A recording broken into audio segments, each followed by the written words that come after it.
Sige po. So sa ngayon sir, ang pinag-uusapan natin dito sa 20 pesos na per kilong bigas ay basically NFA rice. Ano pong quality? Ano ang classification ng bigas na ito?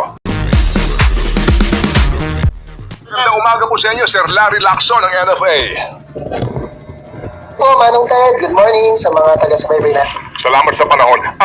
Sir Larry, ito ho muna. Dito po sa 20 pesos na bigas na iaalok ng gobyerno sa ating mga kababayan, ano ang papel basically ng NFA?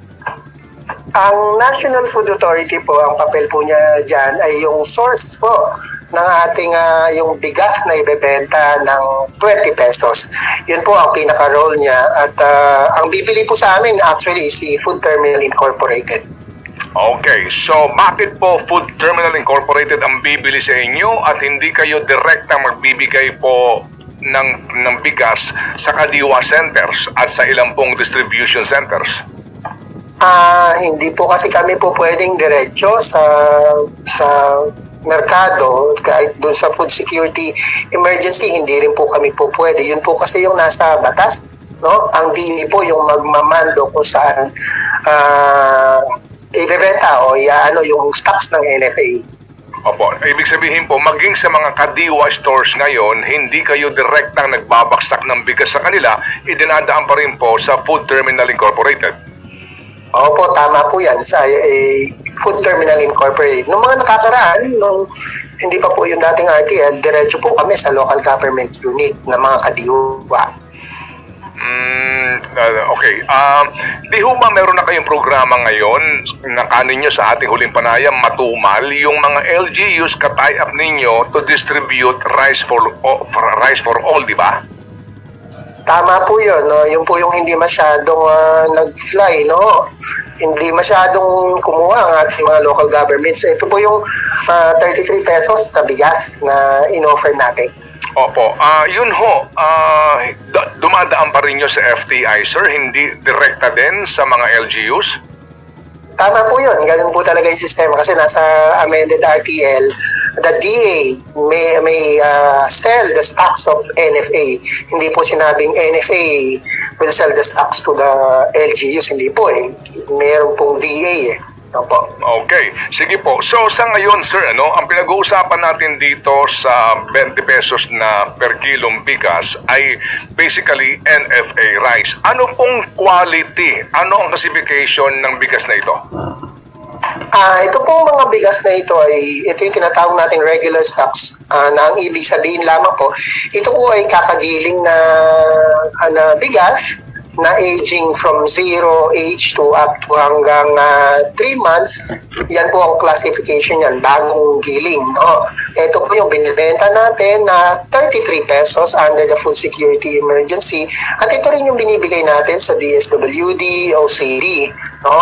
At ang classification po nito ay well-milled rice na local ang pinanggalingan po. Opo. Ang sabi po ni Secretary ay ito po'y 25% broken? Tama po yun. Yun naman po ang standard na bigas ni NFA. Okay. Sige, well-milled rice po ito. Sir, kapag pag-uusapan po natin ang puhunan dito ng NFA, basically po, magkano po kaya per kilo dapat ang puhunan dito ng NFA? Depende po yan sa bili natin ng palay, no?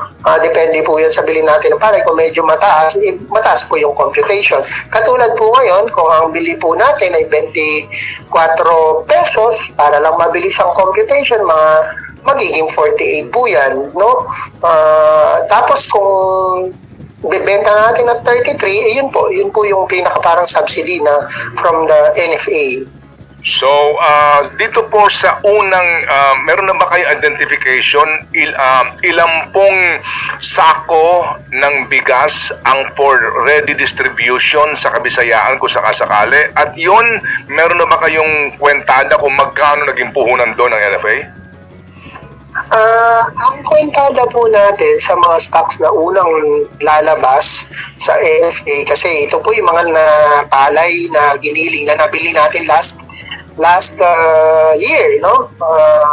So ang kwentadas po natin, 48 pesos po talaga yung cost niyan from our end. Yun po. Kung gaano naman karami, ang initial po na may lalabas noon na nasa warehouse ng Cebu, 12,000 bags yung initial, and then mapaparating na po yung mga augmentation from Region 6, Region 4, Region 10, and Region 12. Okay, so 10,000 bags, ito po lamang ay para sa Cebu Province. 12,000 bags po. Initially, kasi nauna po si Cebu Province, yun po ang ibibigay sa kanya. Pero may halos kasabay po na magre-release tayo sa probinsya naman po ng Iloilo. No? I think nagpa-press con na si Governor doon, Governor Defensor, I think, no? Halos sasabay sila sa Cebu, at marami naman pong stocks doon sa Region 6, at isa rin pong source ng Region 7 ay yung Region 6. Okay, so dito po sa Cebu, 12,000 bags ito. Ang puhunan dito ng NFA, 48 pesos per kilo. Roughly, ganun po yun. So nangangahulugan po na 28 pesos ang subsidy rito. Sagda ng amin po sa, well, kung totalin po natin, tama po yun, no? Kung Okay, total, opo. apo. Opo, yan 28 na yan, presyo pa lamang ng bigas yan, wala pa logistics. Doon po sa computation namin ng 48, kasama na po yung other expenses po doon, including that logistics. Opo, meaning, saan manggagaling na bodega ito? Ito pong inyong 12,000 sacks? Nandun na po yan sa Cebu. Okay. Siguro na po yan, siguro less than a month na nandun na yan, kasi nagre-repositioning naman po kami even before this declaration itong programa ni Pangulong BBM. Nagre-reposition naman po talaga kami dahil Cebu is a high consumption area, pero wala naman production area. So talaga nagre-reposition po kami doon, year in, year out, ganun po talaga. Sige po. So kung 28 po basically ang subsidy dito, ang sabi nga po ng DA, maghahati ang NFA, opo, at ang LGU sa subsidy. Tama po ba yun? Ganito po yun, no? Ihiwalay lang po natin, si National Food Authority, ibebenta niya yan, binibenta niya under the Food Security Emergency, 33 pesos. So from our 48, naging 33, subsidy po yun ni NFA, ng gobyerno, through NFA, buo po yun, si NFA ang sumagot. Ngayon po, yung from 33 pesos na benta namin, at ibebenta nila ng 20 pesos, yung 13 pesos difference, paghahatian po yan ni local government unit at ng national government, ng DA. So, 650, 650 po sila doon. Ayun, sige. So, muna magsisimula, kung yan 48 o magkano man ang bilhin ninyo, ibebenta ng NFA yan sa FTI muna. Yes, ganun nga po. Tama po yun. Okay, then from FTI, bebenta nyo ng 33. Tama? Tama po, ibebenta namin sa kanila ng 33. Okay, so doon po sa inyong pagbenta sa FTI ng 33, lalabas po na mga 15 agad na ang inyo pong subsidiya. Roughly, ganun po.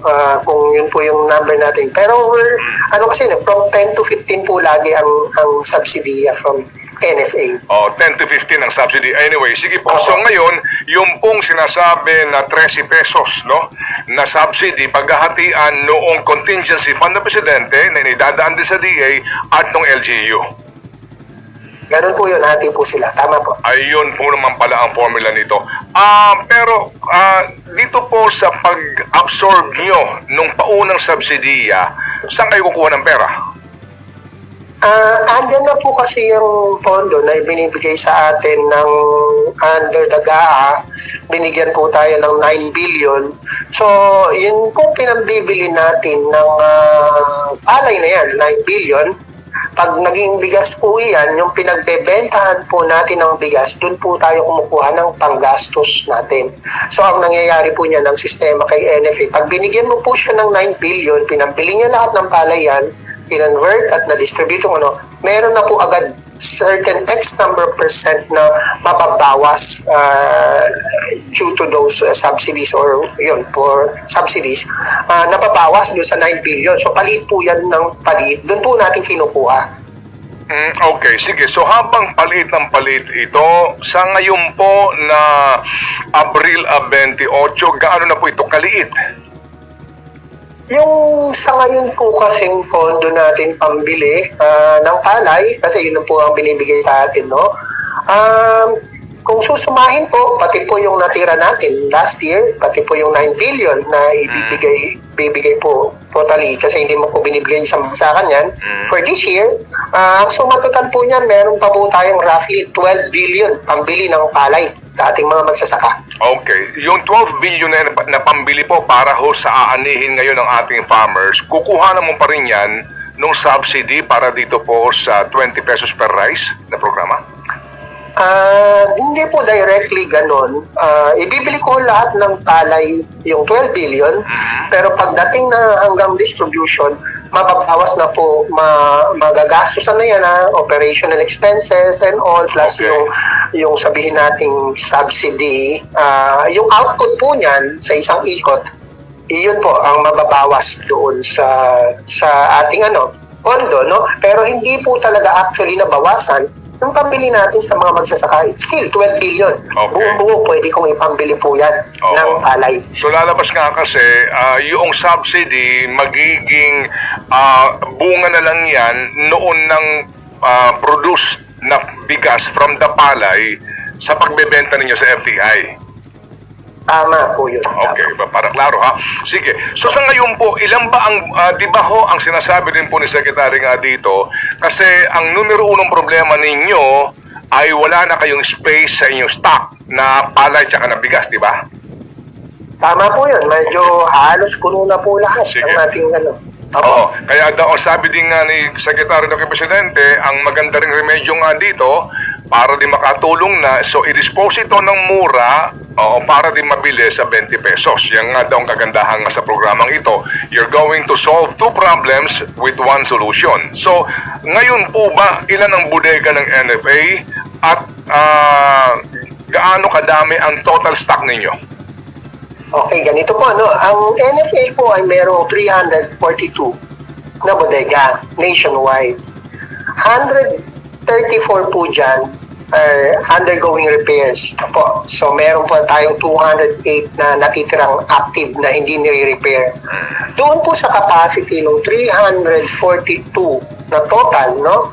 Ang capacity po niya na actually is 25 million bags capacity. Ano po yan? Total nationwide. Is that palay or rice? Either palay po or bigas. Yun po ang computation natin kasi hindi naman po nagkakalayo ng volumetric. Yung dalawa. Medyo mas manipis lang ng konti pag bigas. Pero roughly yun na rin po yan. 25 million bags. Okay. Pero pag inalis po natin yung 134 na bodega na nire-repair, yung capacity po na nawala po dyan, no? Yung na pwede pag-imbakan, na nabawasan po yan ng 10 million bags na capacity. So, yung 25 natin, bawasan mo yung nire-repair natin ng 10 million bags capacity. Natira po sa atin yan 15 million bags capacity actual. Opo. Doon sa 15 million bags na actual po yan, ano po ang stocks level natin ngayon? Meron po tayong 10.1 million bags of palay at meron po tayong 1.2 million bags of milled rice. So, roughly, 10 point, ano po yan, 11.3. So, yung difference na lang po ng 15 million bags doon sa 11.3, yun na lamang po ang kaya nating punan pa. So, roughly, mga 70% capacity na po tayo. Kanya yung sinasabi po ng ating mga magsasaka na dito, hindi kami makapagbenta rito, nakasara daw ang bodega dahil puno na po doon sa bodega na yun.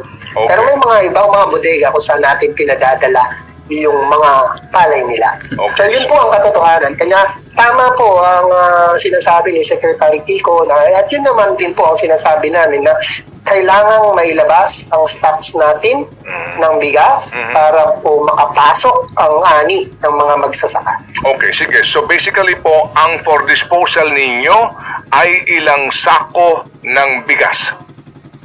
Ang sako po ng bigas na kung lahat po ito ay magiling na kasi continuous ang milling natin, di naman po ito isang bulto, mill lahat.